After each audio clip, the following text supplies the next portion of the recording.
En este video vamos a abordar el tema de tablas de frecuencias para variables cualitativas. En clase ya vimos qué tipo de tablas y tipo de gráficas representan mejor o nos permiten mejor el análisis de este tipo de variables. En este video vamos a ver un ejercicio práctico para entenderlo de mejor manera. El ejercicio nos dice, se preguntó a algunos alumnos de sexto semestre inscritos en el CETIS número 91 la frecuencia en la que incluyen frutas en su alimentación y los resultados obtenidos fueron los siguientes.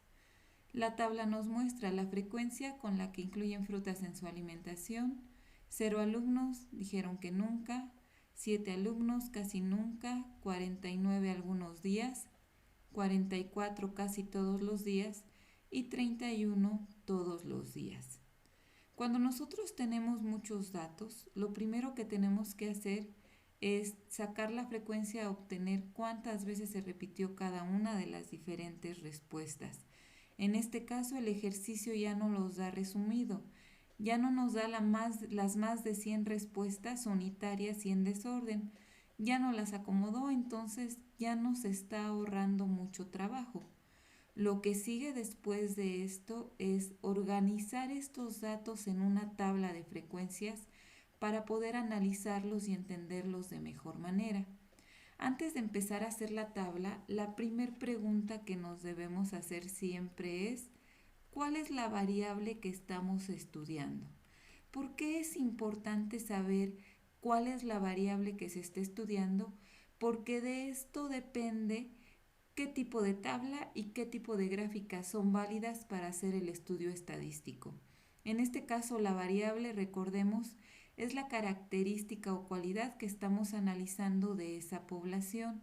En este caso, ¿qué preguntamos? ¿Qué estamos analizando? ¿Qué me está diciendo este nunca, este casi nunca? Pues la frecuencia en la que incluyen frutas en su alimentación. Entonces, esa es mi variable. La frecuencia del consumo de frutas. Del consumo de frutas. Lo siguiente que me debo preguntar es el tipo de variable. Las variables, recordemos, pueden ser cualitativas o cuantitativas. En este caso, las respuestas que me dieron son palabras, entonces es una variable cualitativa. Y recordemos que dentro de las cualitativas existen las nominales y las ordinales. En este caso, en mis respuestas sí hay una jerarquía. Yo puedo saber qué respuesta respecto a otra tuvo mayor o menor frecuencia. En este caso es cualitativa ordinal. Aparte de eso, yo también podría saber cuál fue mi población. En este caso, mi población me está diciendo que son los alumnos de sexto semestre, de sexto del CETIS 91. Y además podría yo saber si se hizo censo o se realizó un muestreo. La palabra clave aquí es algunos alumnos. Quiere decir que no tuvimos respuesta o no obtuvimos los datos del total de la población. Por lo tanto, se hizo un muestreo y los resultados que obtengamos de este muestreo van a ser estadísticos. Otra característica que ya podemos saber o intuir desde este momento es que al ser una variable cualitativa ordinal, la única medida representativa que podemos obtener de nuestra tabla y nuestra gráfica es la moda. Recuerden, para las variables cualitativas no podemos sacar ni media aritmética, ni mediana y mucho menos las desviaciones. Entonces, la única medida representativa que puedo obtener es la moda.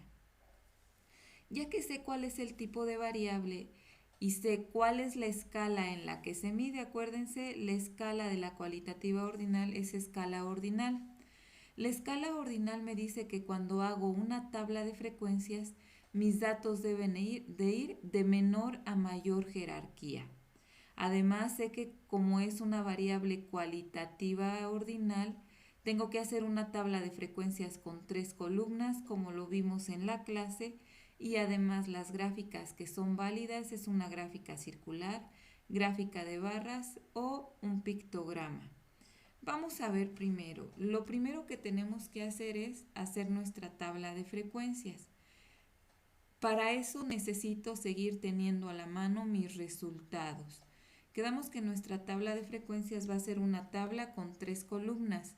Nuestra primer columna en el encabezado siempre va a ir la variable. Entonces aquí tengo cuál es mi variable, pues la frecuencia del consumo de frutas. Y como es una escala ordinal, siempre va de menos a más jerarquía.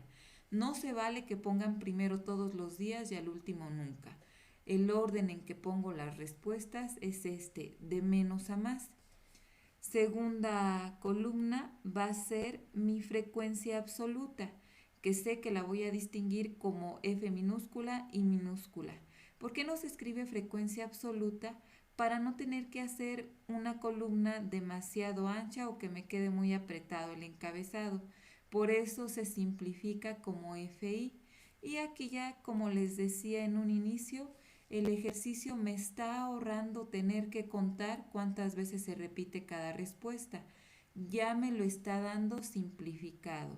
0, 7, 49, 44 y 31. El ejercicio nunca me dijo cuántos alumnos, entonces una buena práctica es antes de seguir sacar el total de los datos. En total, la suma de todos estos me da 131. Recuerden, el total no se pone dentro de la tabla como una celda o una fila más, porque si no podría pensar que el total fue otra respuesta diferente. Como el total no es parte de las respuestas, por eso no se pone dentro de la tabla. Siguiente columna, la frecuencia relativa, que nosotros la vamos a escribir como porcentaje. Frecuencia relativa, símbolo F minúscula, R minúscula. Indico que estén porcentajes entre paréntesis para que a cada celda no le tenga que poner por ciento, ya nada más sé que todos estos datos son porcentajes. ¿Cómo voy a calcular el porcentaje? Pues con mi regla de 3, que digo 131 elementos representan mi 100%, entonces por ejemplo en este caso de nunca 0 elementos, ¿qué porcentaje? Y hago mi regla de 3, que es 0 por 100 entre 131, que al final me da 0. Habíamos quedado que todos nuestros porcentajes van a ir con 2 decimales, por eso aunque sea 0 escribo 0.00. El siguiente sería ahora 7, entonces escribo 7 y me quedaría x es igual a 7 por 100 entre 131, me da 5.43 y sigue un 3. Este 3 ya no lo voy a escribir, me sirve solamente para saber cómo voy a redondear. ¿Cómo voy a redondear? Hasta aquí lo voy a dejar hasta 2 decimales. 3.3 se queda en 3 porque este 3 es menor a 5 y quiere decir que el decimal más próximo a 43.3 es 43. Por eso lo voy a dejar como 5.43. Siguiente es 49. Ya no voy a escribir aquí la frecuencia, pero ya sabemos que aquí va la frecuencia absoluta. 49 quedaría 49% entre 131 es 37.40 y sigue un 4. Entonces este 4 lo voy a quitar, es menor que 5, por lo tanto mi porcentaje se va a redondear quedando igual. en 37.40.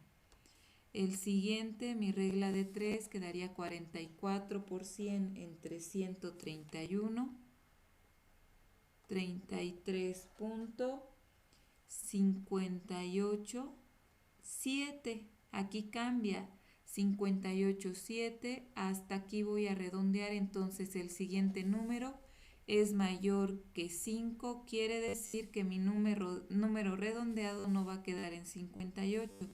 Tiene que subir a 59, 33.59. Y por último, 31 por 100 entre 131 me da 23.664. Ese 4 me está indicando, como es menor que 5, que mi 66 de decimal se va a quedar exactamente igual. Voy a sumar mis porcentajes para identificar. Esta suma me tiene que dar 100.00, 99.99 o 100.01, 100.02. Como estamos redondeando, recuerden que a veces dejamos decimales fuera. Entonces, ese redondeo está ocasionando que a veces me dé, como en este caso, la suma 99.99. Cuando mi diferencia es de 1 o 2 centésimas, no hay problema, solamente que en mi suma no voy a escribir 99.99 porque ahí podría dejar la duda de que no tengo todos los datos o no contemplé el 100% de los datos. Entonces en la suma voy a escribir 100.00 para indicar que aquí dentro de mi frecuencia relativa está el 100% de los datos. Repito, si me da 99.98, por ejemplo, no hay problema. 99.99, no hay problema. Hay 2 o una centésima de diferencia. Lo mismo si me da 100.01 o 100.02. Ahí no hay problema. Esas centésimas que quedan de más o de menos es por los decimales que estamos dejando fuera en el redondeo. Lo que sí no se vale es que me dé, por ejemplo, 97.9 y yo diga, bueno, no hay problema, es el 100%. No. Cuando ya la diferencia en la suma me da en decimales o en enteros aún peor, quiere decir que tengo mal mis porcentajes y me regreso a verificar en qué me equivoqué.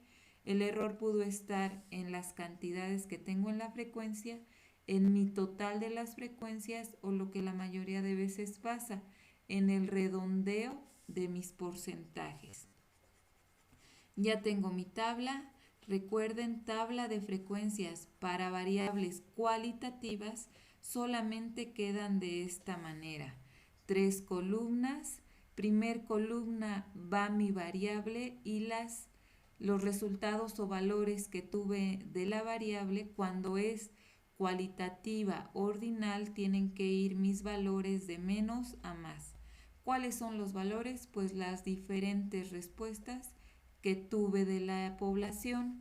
Siguiente columna, la frecuencia absoluta, que es la cantidad de veces que se repitió cada uno de esas diferentes respuestas. Y tercer columna, frecuencia relativa, que nosotros siempre la vamos a tomar o escribir en porcentaje. Ya vimos cómo se calcula con nuestra regla de 3 y siempre dejarlos con 2 decimales, aunque el último decimal sea un 0. Se escribe exactamente así. Ya que tengo la tabla, el siguiente paso para nuestro análisis estadístico es realizar mi gráfica. Recordemos que para variables cualitativas tengo 3 opciones: gráfica de barras, la de pastel o circular o el pictograma.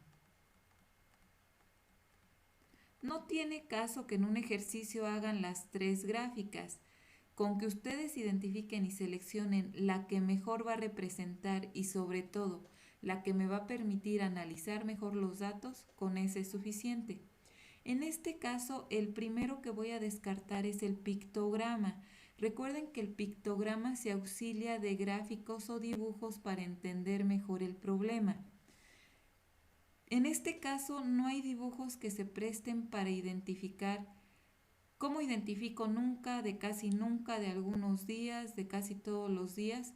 Como que no hay imágenes que me puedan permitir identificar cada una de las diferentes respuestas.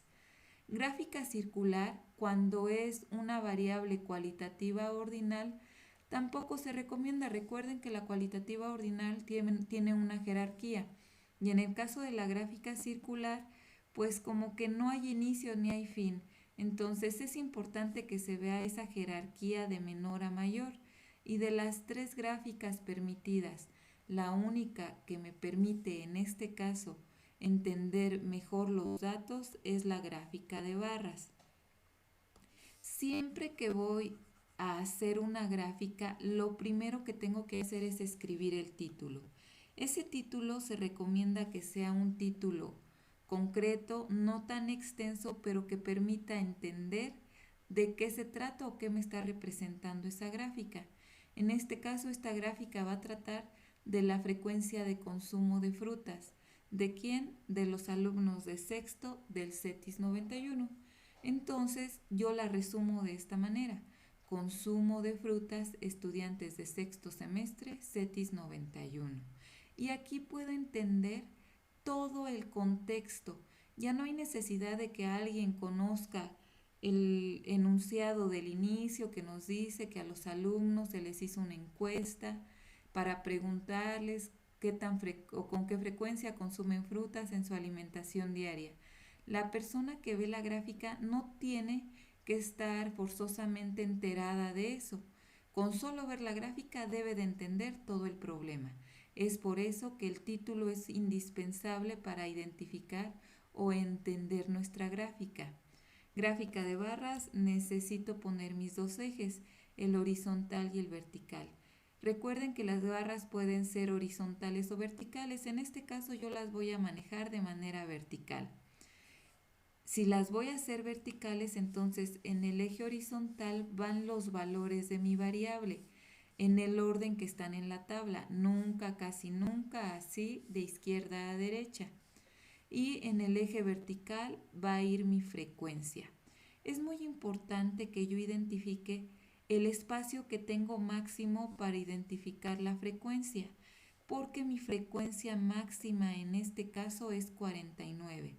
En otras palabras, la barra que va a quedar con mayor longitud va a ser la de algunos días, que tiene una frecuencia de 49.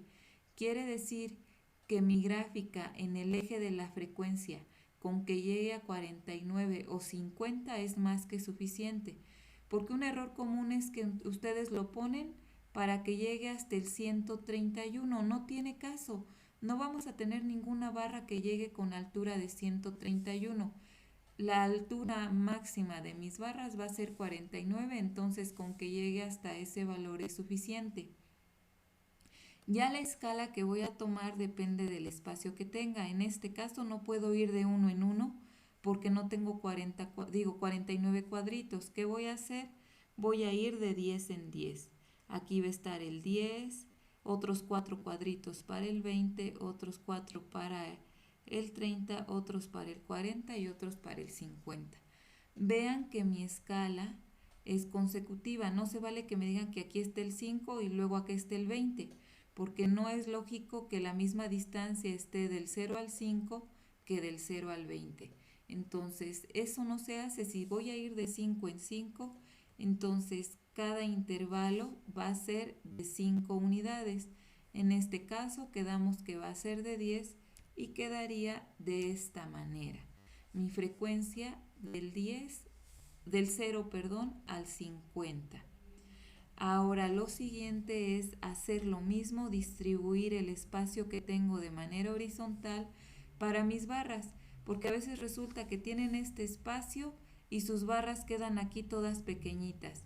Entonces eso me está indicando que no están distribuyendo bien el espacio que tienen para su gráfica. ¿Qué voy a hacer? Yo ya medí, ya distribuí y necesito dividir el total de espacio entre mis 5 barras que voy a tener. En este caso, recuerden, primer barra siempre va a ir despegada del eje vertical. Quiere decir que voy a dejar 2 cuadritos para mi primer barra y entonces aquí voy a escribir nunca.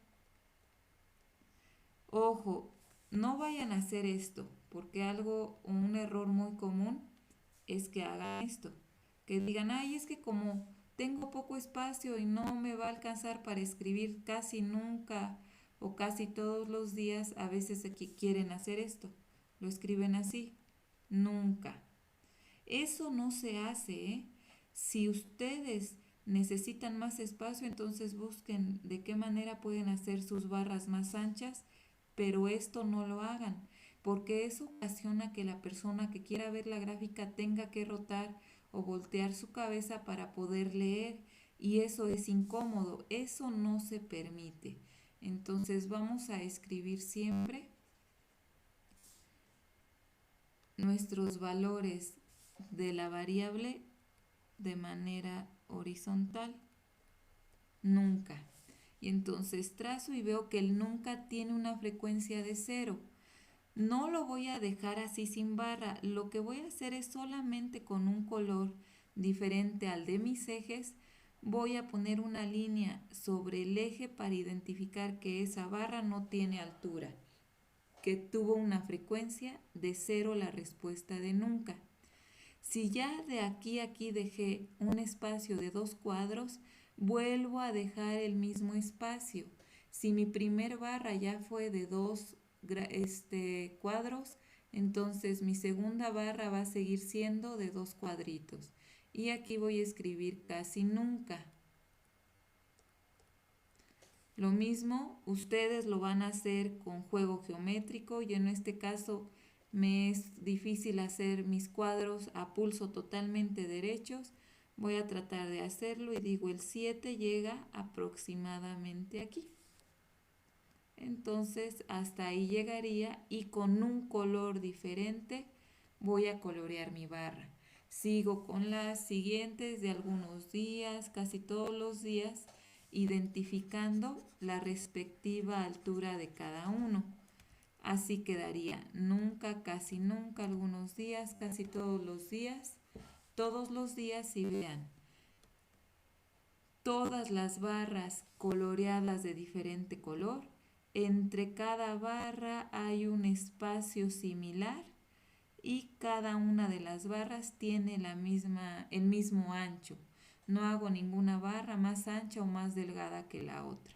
Todas de diferente color y tanto en la gráfica como en la tabla me permite ver que la moda, o sea, la respuesta que tuvo mayor frecuencia fue algunos días.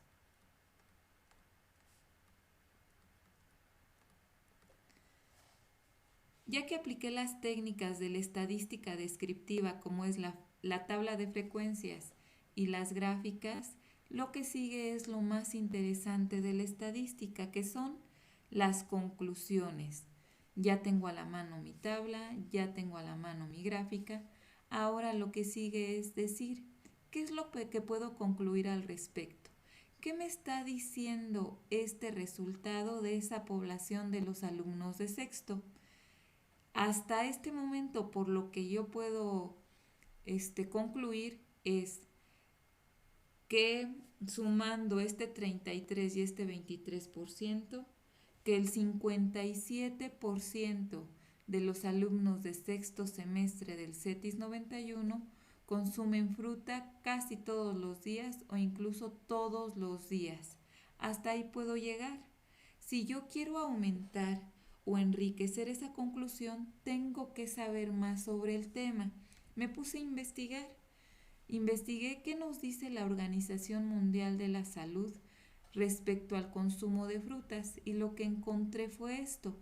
Como parte de una dieta saludable, baja en grasas, azúcares y sodio, la Organización Mundial de la Salud recomienda consumir más de 400 gramos de frutas y verduras al día para mejorar la salud general y reducir el riesgo de determinadas enfermedades no transmisibles. quiere decir que lo ideal o lo que se recomienda es que consuman diario frutas. En este momento hicimos una estadística un poco nutrida o poco nutrida, solamente pregunté con qué frecuencia, no pregunté en qué cantidad, con que consumieran un poco, con esto ya ustedes consideraban que ya lo estaban consumiendo. Entonces, si yo me baso en lo que recomienda la Organización Mundial de la Salud, de toda mi población, los únicos que están cumpliendo de lleno con esa recomendación solamente es este 23.6, o redondeado para decirlo en la conclusión es que solamente el 24% de los alumnos de sexto semestre del CETIS 91 están cumpliendo con la recomendación que establece la Organización Mundial de la Salud de consumir todos los días frutas. Eso es lo que puedo tener hasta este momento. Si yo quisiera saber más detalladamente qué es lo que está faltando o cómo es la alimentación de estos alumnos, pues tendría que hacer más preguntas. Con solamente esta pregunta, lo único que puedo concluir es esto, que en realidad son muy pocos, solamente ni siquiera la cuarta parte, el 24% de los alumnos encuestados dijo consumir frutas todos los días, que es lo recomendable por la Organización Mundial de la Salud.